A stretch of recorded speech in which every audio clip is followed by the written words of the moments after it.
Convido a todos a se portarem de pé e abrirem a palavra de Deus no Evangelho de Lucas, capítulo de número 4, versos 14 a 30.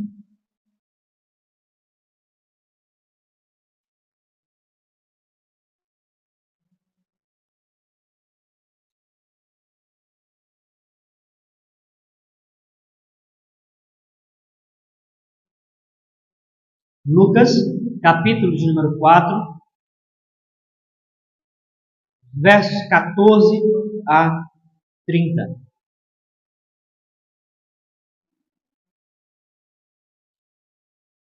Então, Jesus, no poder do Espírito, regressou para a Galiléia, e a sua fama correu por toda a circunvizinhança, e ensinava nas sinagogas, sendo glorificado por todos. Indo para Nazaré, onde fora criado, entrou um sábado na sinagoga, segundo o seu costume, e levantou-se para ler. Então lhe deram o livro do profeta Isaías, e abrindo o livro, achou o lugar onde estava escrito: O Espírito do Senhor está sobre mim, pelo que me ungiu para evangelizar os pobres, enviou-me para proclamar libertação aos cativos e restauração da vista aos cegos, para pôr em liberdade os oprimidos e apregoar o ano aceitável do Senhor. Tendo fechado o livro, devolveu ao assistente e sentou-se, e todos na sinagoga tinham os olhos fitos nele. Então passou Jesus a dizer-lhe: Hoje se cumpriu a escritura que acabais de ouvir.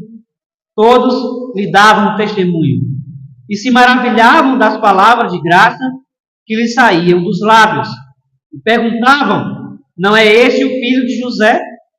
Disse-lhe Jesus: Sem dúvida, citar-me-eis este provérbio: Médico, cura-te a ti mesmo.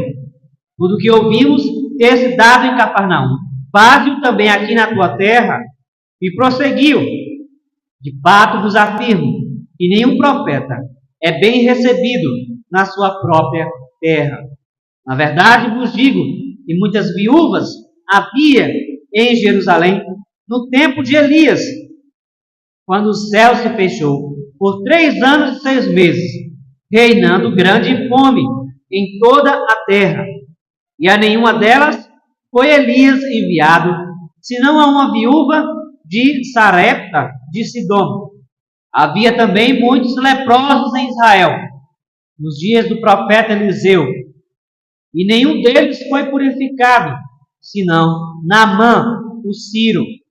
Todos na sinagoga, ouvindo estas coisas, se encheram de ira, e levantando-se, expulsaram-no da cidade, e o levaram até o cimo do monte, sobre o qual estava edificada, para de lá o precipitarem abaixo. Jesus, porém, passando por entre eles, retirou-se. Seca-se a erva e cai a sua flor.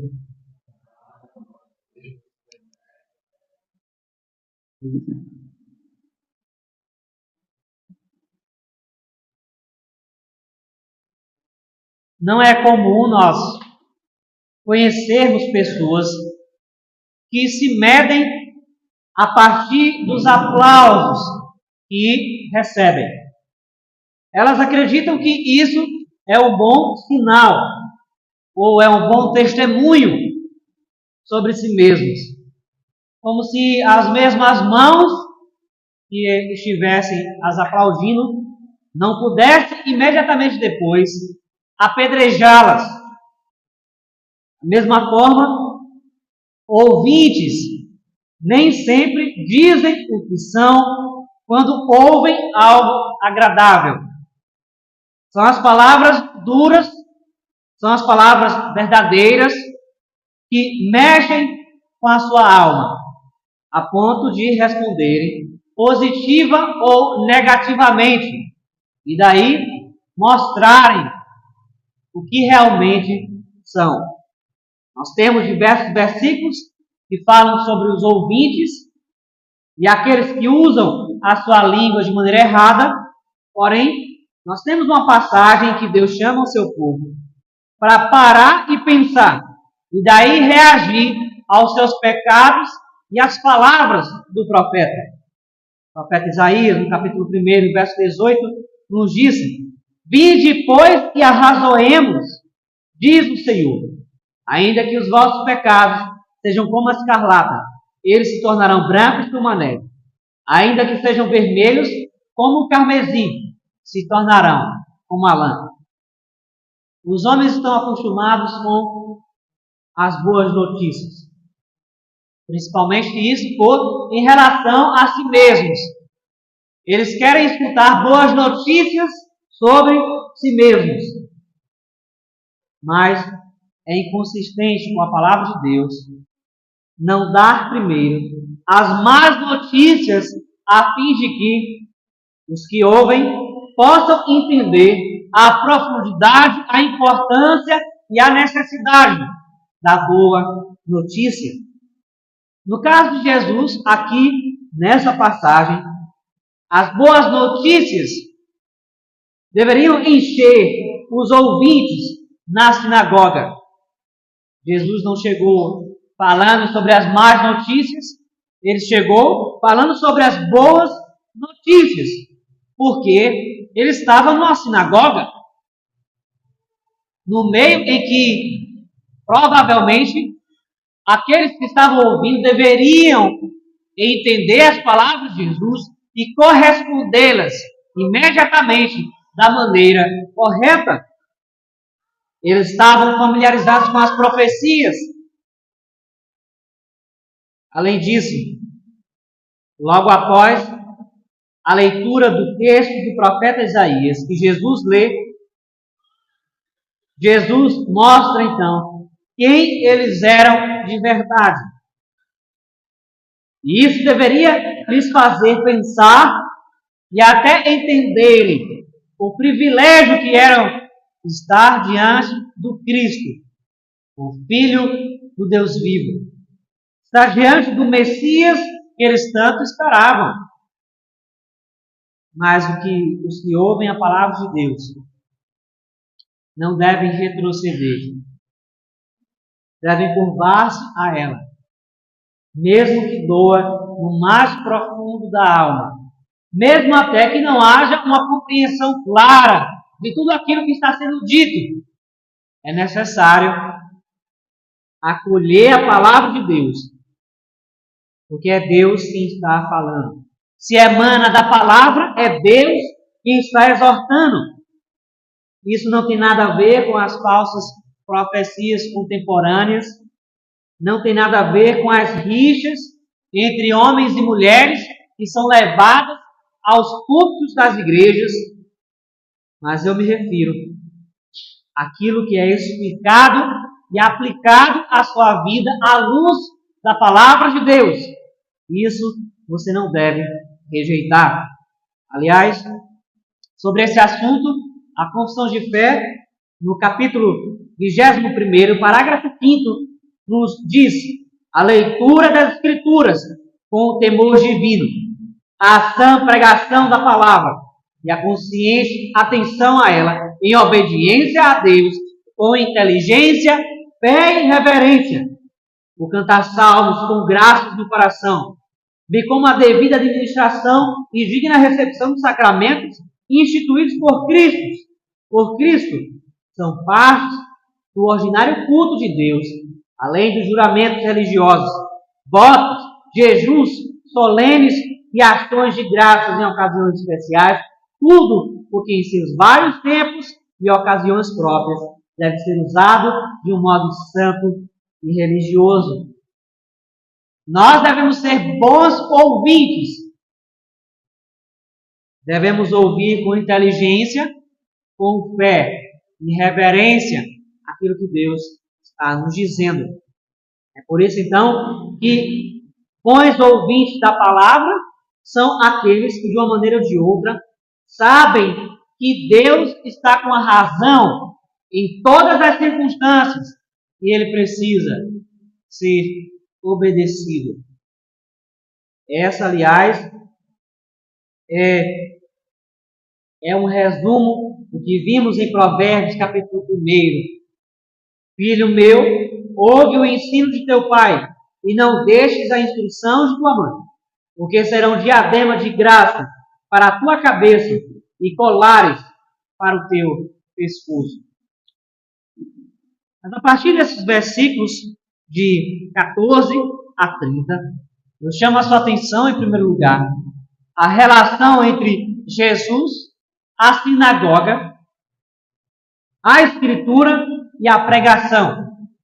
Observe que a partir do verso número 14, nós temos a descrição de que Jesus, ao voltar para a Galileia, não perdeu tempo, não ficou conversando, jogando conversa fora com os outros.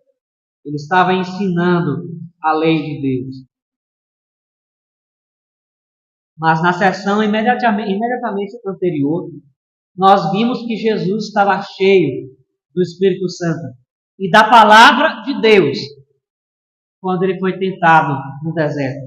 Nada muda aqui agora. Foi assim que ele respondeu ao diabo, e é assim que ele está aqui lidando com os homens na sinagoga. Ele está investido de autoridade para cumprir a sua obra. E como Lucas nos mostra no capítulo 2, verso 41. Desde cedo, Jesus estava entre os doutores, desde os 12 anos de idade. Estava ouvindo, ensinando, honrando a Deus. E como um bom judeu, ele se interessava por estar na sinagoga. Ele não perdia uma oportunidade de vir adorar ao seu Criador, de entender, de ser ensinado de como ensinar a lei de Deus. Isso que Jesus faz reverbera aquilo que está em Deuteronômio capítulo 12, 5. Mas buscareis o lugar do Senhor vosso Deus. Escolheis de todas as vossas tribos, para ali pôr o seu nome e a sua habitação, e para lá ireis. Reverbera também a ideia e o coração dos salmistas, no capítulo 84, que nos diz: quão amáveis são os teus tabernáculos, Senhor dos exércitos. A minha alma suspira e desfalece pelos atos do Senhor. Meu coração e a minha carne exultam pelo Deus vivo. O pardal encontrou casa, e a andorinha ninho para si, onde acolhe os seus filhotes. Eu encontrei os teus altares, Senhor dos exércitos, Rei meu e Deus meu. Bem-aventurados que habitam em tua casa, louvam-te perpetuamente. Essa era a condição do coração de Cristo. A de alguém que sabia da sua necessidade e daquilo que Deus havia dito quanto àqueles que estavam em aliança com Ele, e estar em sua presença, o adorando, prestando culto a Ele. Mas provavelmente já se havia passado algum tempo entre a tentação de Jesus e essa circunstância dele na sinagoga, porque nós vemos que ele volta para Galileia. De acordo com Mateus 4 em diante, nós vamos ter um contexto mais amplo dessa passagem, mas ao regressar, sua vida estava em ensinar, curar os enfermos, expulsar os demônios e apregoar, como diz ele aqui, o ano aceitável do Senhor.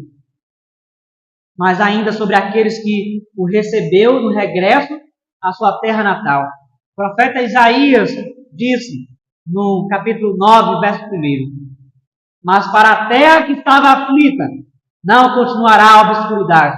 Deus, nos primeiros tempos, tornou desprezível a terra de Zebulon e a terra de Naftali, mas nos últimos tornará glorioso o caminho do mar, além do Jordão, Galileia dos gentios. O povo que andava em trevas viu grande luz. e aos que viviam na região da sombra da morte, resplandeceu-lhes a luz. Jesus volta para a sua terra natal, pregando o evangelho do reino, e nas diversas circunstâncias ele mostra a necessidade de arrependimento. Nas diversas cenas que lemos nos evangelhos, Jesus era ao mesmo tempo amado e odiado pelos homens. Isso porque ele não se poupava em exercer a sua atuação como profeta, o seu ofício de profeta.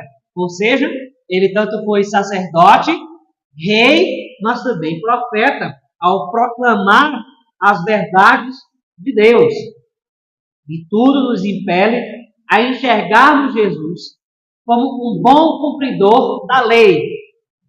Observe que nos versos 16 e 17, ele fez tudo corretamente, atendendo os ritos da sinagoga, desde a levantar-se, a receber o rolo do profeta Isaías, para assim o ler diante da congregação, bem como a todos os outros atos em que ele se propôs a cumprir, para que assim mostrasse aos homens a sua fidelidade à lei de Deus. Mas em Mateus capítulo 4, verso 23, nós lemos: percorria Jesus toda a Galileia, ensinando nas sinagogas, pregando o evangelho do reino e curando toda sorte de doenças e enfermidades entre o povo. Jesus estava entrelaçado entre a sinagoga, a escritura e a pregação. Ele tinha propósito fiel de mostrar aos homens o que era o reino de Deus, quem ele era como filho de Deus. Diante disso, nós temos a cena magnífica nos versos 16 a 21, onde, ao ler os escritos do profeta Isaías, Jesus não está nada mais, nada menos do que dizendo que ele é o Filho de Deus, que ele é aquele prometido e a pessoa ao qual o profeta está se referindo nessa profecia. Observe os versos 16 a 21. Indo para Nazaré, onde fora criado no sábado na sinagoga, segundo o seu costume, levantou-se para ler. Então lhe deram o livro do profeta Isaías, e abrindo o livro achou o lugar onde estava escrito: o Espírito do Senhor está sobre mim, pelo que me ungiu para evangelizar os pobres, enviou-me para proclamar libertação aos cativos e restauração da vista aos cegos, para pôr em liberdade os oprimidos e apregoar o ano aceitável do Senhor. Tendo fechado o livro, devolveu ao assistente e sentou-se. E todos na sinagoga tinham os olhos fitos nele. Então passou Jesus a dizer-lhes: hoje se cumpriu a escritura que acabais de ouvir. Irmãos e irmãs, essa é uma passagem muito importante. Você precisa entender que Jesus estava não só sendo profeta, mas estava se revelando de maneira messiânica para os que estavam os ouvindo. As verdades reveladas pelo profeta Isaías desde a antiguidade descortinavam o ministério do Messias que havia de se revelar. E era exatamente o que Jesus estava realizando. É por isso que ele constata a verdadeira interpretação dessa passagem. Hoje se cumpriu a escritura que acabais de ouvir. Mas os ouvintes retrucaram. Os ouvintes não entenderam. Mas observe ainda que dentro desse contexto, os homens deveriam saber da divindade de Cristo, do seu poder em curar os enfermos e libertar os cativos. João, o Batista, no capítulo 7, verso 22 de Lucas, recebe as notícias de Jesus a respeito do seu ministério. Então Jesus lhes respondeu: ide e anunciai a João que vistes e ouvistes, cegos veem, os coxos andam, os leprosos são purificados, surdos ouvem, os mortos são ressuscitados, e aos pobres anuncia-se-lhes o Evangelho. As obras que foram aqui preditas sobre Jesus se aplicavam a um todo da vida. Evangelizar os pobres, proclamar libertação aos cativos, bem como pôr em liberdade os oprimidos. Jesus alcança tanto os homens em relação à sua vida material, física, mas sobretudo quanto às suas almas. Tudo que está escrito aqui no verso 18 poderia ser constatado pelos ouvintes, que, de acordo com o verso 14, sabiam da fama de Jesus. A fama de Jesus corria por toda a Galileia e toda a circunvizinhança. Centenas viram os seus milagres. Mas além disso, é perceptível aqui nesse texto que não havia uma compreensão espiritual de tudo que Jesus estava realizando. Aliás, há uma passagem muito sugestiva no capítulo 6 de João, em que homens seguem a Jesus somente pelo pão que ele estava multiplicando, quando na verdade Jesus mesmo disse que o alimento verdadeiro era o pão vivo, ele mesmo, o pão vivo que desceu do céu. Mas o seu apego à Escritura e à pregação não era para ser bem estimado exteriormente entre os homens, mas para que a vida fosse produzida no coração daqueles homens mortos. É por isso que temos aqui os termos, no verso de número 18, pobres, cativos, cegos, oprimidos, que eram tomados literalmente por aqueles homens, quando na verdade, na maioria das vezes em que os profetas usavam essas palavras, e o próprio Deus as usando, e aqui mesmo Jesus as usa, era para mostrar o estado de pecado e miséria de um povo, a doença na alma de um povo. Mas eles não se atinavam para isso. E além disso, Jesus disse que este era o ano aceitável do Senhor. Escrito aqui no verso número 19, essa é uma referência ao ano do jubileu que Deus havia instituído na época dos antigos. Nós temos aqui no Levítico capítulo 25, verso 8. Contarás 7 semanas de anos, 7 vezes 7 anos, de maneira que os dias das 7 semanas de anos serão 49 anos. Então, no mês 7º, aos 10 do mês, farás passar a trombeta vibrante. No dia da expiação, fareis passar a trombeta por toda a vossa terra. Santificareis o ano 50º e proclamareis liberdade na terra a todos os seus moradores. Ano de jubileu será e tomareis e tornareis cada um a sua possessão e cada um a sua família. O ano do jubileu era um tempo de liberdade, onde cada um era desvencilhado dos seus fardos, das suas condenações, dos seus compromissos. Se alguém havia comprado uma terra, 50 anos depois deveria devolvê-la ao dono primário, haja vista ter feito uso daquela terra, Deus então estava estabelecendo a paz entre os homens. Não somente a paz física, material, mas sobretudo espiritual. Por isso aqui, Jesus está de maneira mais clara, de maneira em que todos poderiam compreender a mensagem, estava anunciando a verdadeira liberdade.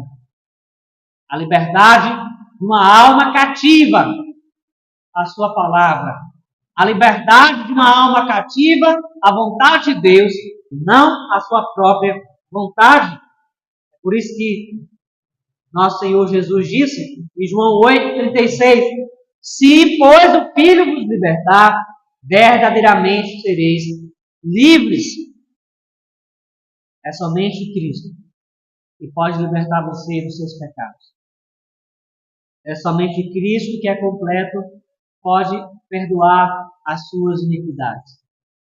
É somente Cristo que pode trazer luz ao entendimento de centenas de homens, talvez seus familiares, seus amigos, que ainda não compreendem a necessidade de se arrependerem. Não havia nada mais importante para Jesus do que chamar esses homens ao arrependimento. Não quer dizer que ele não se importava com as condições físicas daqueles que ele encontrava, mas seu interesse era a alma deles. Eram os seus corações.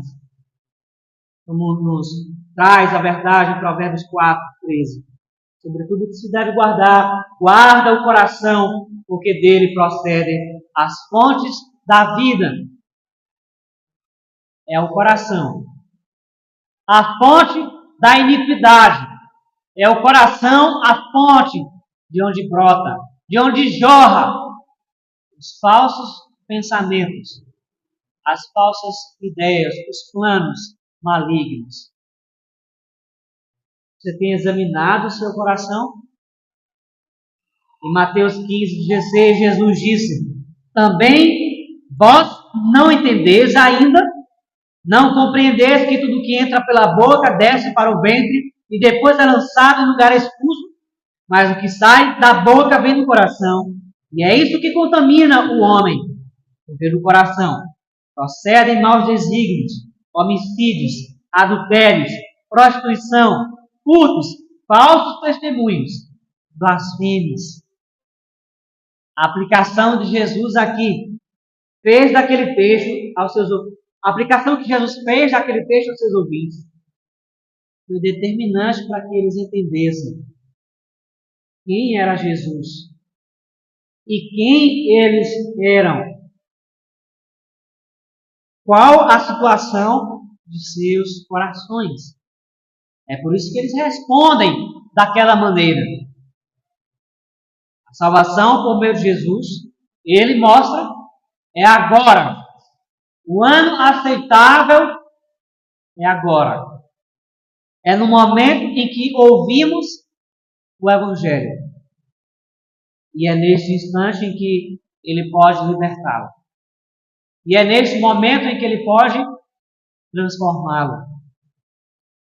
Trazê-lo ao arrependimento. Ser suficiente para lhe resgatar do cativeiro da escuridão. Mas os ouvintes de Jesus não assim o entenderam. Por isso eu chamo a sua atenção em segundo lugar. A impiedade e a dureza dos ouvintes de Jesus. Os versos de 21 em diante, nós temos fato de que Jesus faz a comparação daqueles homens, a viúva do tempo de Elias, bem como a Naamã, o leproso da época de Eliseu. Mas não é de se admirar que Jesus encontrasse oposição. Mas ainda pior, nós podemos perceber que ele encontrou oposição dentro da sinagoga. Seria como se chegássemos aqui hoje, ouvíssemos a palavra de Deus, mas mesmo assim a desprezamos, a repudiamos e questionamos a Deus, a sua palavra, por anunciar tal verdade. Verso número 22 é um tanto engraçado. Haja vista nós temos aqui duas posições para o mesmo público. Observe o verso número 22. Todos se maravilhavam, ou todos davam testemunho, e se maravilhavam das palavras de graça que lhes saíam dos lábios, e perguntavam: não é este o filho de José? Há centenas de pessoas assim, que se alegram por um instante, mas imediatamente depois começam a questionar. E dizem confiar na palavra de Deus, mas imediatamente depois voltam se questionando a todo o tempo. É por isso que Jesus lhes cita provérbios que eram comuns aos seus ouvidos, aos ouvidos daqueles que estavam assentados na sinagoga. Versos 23 e 24, ele disse: sem dúvida, citar-me-eis este provérbio: médico, cura-te a ti mesmo. Tudo que ouvimos ter se dado em Cafarnaum, faze-o também aqui na tua terra. E prosseguiu: de fato, vos afirmo que nenhum profeta bem recebido na sua própria terra. As pessoas não querem confiar nas Escrituras, elas não querem ter fé, como disse Hebreus, que a fé é o firme fundamento das coisas que não se veem, mas daquilo que verdadeiramente se esperam. Eles não queriam viver por fé, queriam viver por vista. Queriam primeiro a materialização daquilo que eles ouviram falar a respeito de Jesus. Como Tomé, como tantos outros, talvez como você, nessa manhã. Estes provérbios descortinavam a realidade dos corações dos ouvintes. Não é este o filho de José? Eles não podiam conceber que Cristo havia encarnado, que o Messias havia encarnado da eternidade. Por isso, ainda ele continua e afirma nos versos 25 a 27 a comparação. E tudo isso sem os ouvintes dizer uma palavra sequer. De modo que nós vemos Jesus sondando os corações dos seus ouvintes. E a comparação entre a viúva e o leproso Naamã os deixaram transtornados. Jesus estava dizendo que eles sim eram pobres, como a viúva. Eles estavam cativos e doentes, como Naamã. Eles necessitavam ser libertos dos seus pecados. Mas de outro modo, Jesus também estava mostrando que eles estavam sendo privilegiados por receber a mensagem do Evangelho, por receber a cura, assim como Naamã, que ouviu e creu, assim como a viúva, que no mais distante da terra, das terras que outrora viria a ser conhecida, Deus envia Elias, aliás. Da mesma forma, Deus envia a Jesus na sinagoga, a ponto daqueles homens se depararem com a salvação em carne. Mas eles não quiseram se arrepender. Eles não examinaram o privilégio que tinham diante de Cristo. Por isso Jesus disse em Mateus 23, 27: ai de vós, escribas e fariseus, hipócritas, porque sois semelhantes aos sepulcros caiados, que por fora se mostram belos, mas interiormente são cheios de ossos, de mortos, de toda a imundícia. Assim também, vós, exteriormente, parecereis justos aos homens, mas por dentro estáis cheios de hipocrisia e de iniquidade.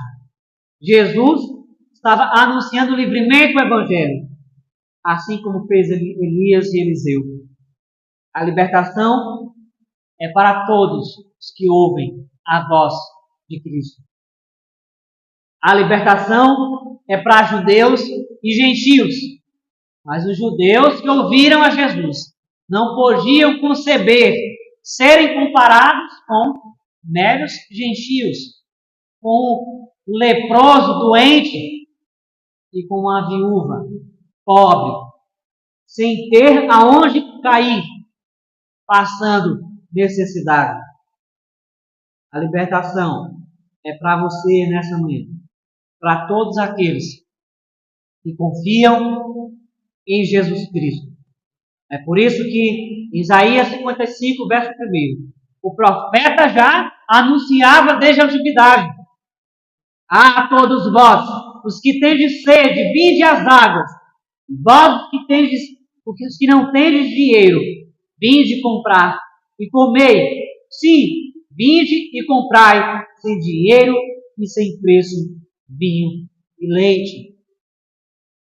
Deus exige de você somente fé. Que você tenha fé em Cristo Jesus.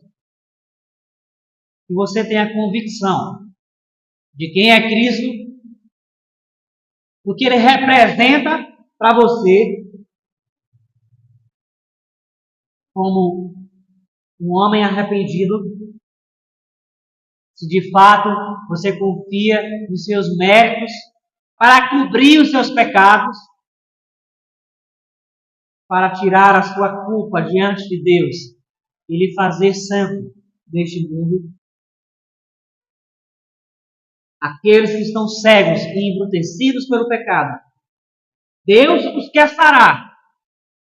Mas aqueles que enxergam suas mazelas e as revelam como os que não obedecem a Deus, Ele os entregará a uma cegueira espiritual, sendo ainda mais estes culpados diante de Deus. Em João 9,39, Jesus disse: eu vim a este mundo para juízo, a fim de que os que não veem, vejam, e os que veem se tornem cegos. Alguns dentre os fariseus que estavam perto dele perguntaram-lhe: acaso também nós somos cegos? Respondeu-lhe Jesus: se fosseis cegos, não tereis pecado algum. Mas porque agora dizeis, nós vemos, subsiste o vosso pecado. Você entende a necessidade de crer em Cristo, de obedecê-lo? O apóstolo Paulo, em Romanos 1, verso 18, nos diz: e a ira de Deus se revela do céu contra toda impiedade e perversão dos homens, e detém a verdade pela injustiça. Independente da área em que você esteja com dúvida, independente daquilo em que você pense que não será tão vantajoso assim seguir a palavra de Deus, você deve confiar. Você não deve ser impiedoso, muito menos. Você deve deter a verdade pela injustiça. Você não deve racionalizar na sua mente aquilo que você quer, sendo melhor aquilo que Deus já estabeleceu em sua palavra. Aquilo que Cristo revela sobre si mesmo para você. Por sua fronte, vamos orar. Senhor Deus, te louvamos, porque sabemos que Cristo é o nosso Redentor. E Ele que padeceu na cruz para nos garantir o perdão, para nos livrar da culpa, da condenação eterna, de modo que hoje os que creem em seu nome podem andar em liberdade de vida, podem desfrutar de todas as coisas, porque possuem a tua lei cravada nos corações, porque possuem a mente de Cristo. Deus bendito, não nos permita que sejamos impiedosos diante do Senhor, mas que sejamos ouvintes atentos e piedosos da tua palavra. Faz com que a nossa mente e o nosso coração estejam cativos à tua lei, como convém a todos que estão em aliança contigo. Que a tua graça nos sustente. Que o teu Santo Espírito nos guie para a glória do teu nome. Em nome de Jesus Cristo, teu Filho. Amém.